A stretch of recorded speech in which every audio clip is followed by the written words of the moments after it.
দাও যেন যারা কথা বলছে চুপ করে যাবে, জোর করে দাও। নারাই তাকবীর।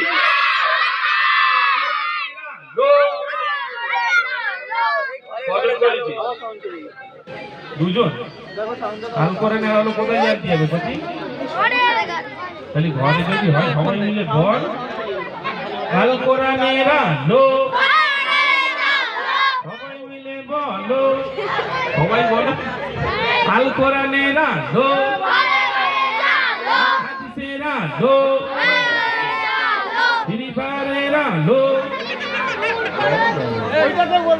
কথা বলবে না, এরা আসলে মানে আমাদের এই লাইভ গুলো দেখে দেখে এরা এত চালাক হয়ে গেছে, বলছে ওই মোটা ভাই এক্ষুনি বলবে ফিরে, ওই জন্য কেউ বলতেও চাচ্ছে না, মুখ থেকে বেরোচ্ছে না যে আমরা একটু বলবো। এই বলছে আমার চিনিস তোরা কি নাম আমার এত রসুল শুনি ইমরান ভাইয়ের মুখ থেকে, তারপর ইনশাল্লাহ আরো কথা আরো কিছু হবে। এই তোরা ইমরান ভাইয়ের সাথে আওয়াজ দিবি তো, জোরে বলে ইনশাল্লাহ, আরো জোরে বলে ইনশাল্লাহ।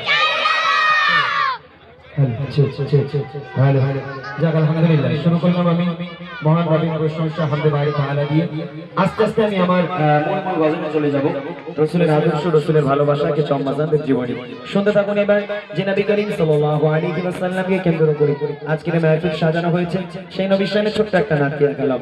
আমরা এখানে আজকে যতজন এসেছি আমাদের প্রত্যেকের মনের আরজি, মনের বাসনা, মনের কামনা আল্লাহর কাছে দোয়া করি, আল্লাহ যদি জীবনে একটাবার তোমার হাবিবের রওজা জিয়ারত করার তৌফিক হতো নসিবে, তাহলে আমরা ইহকাল এবং পরকালে ধন্য হয়ে যেতাম। সে সম্পর্কে কবি মনের আরজি, মনের ব্যথা, মনের বেদনা নিয়ে কি লিখছে ছন্দের মাধ্যমে কবি লিখছে, শুনবে।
জীবন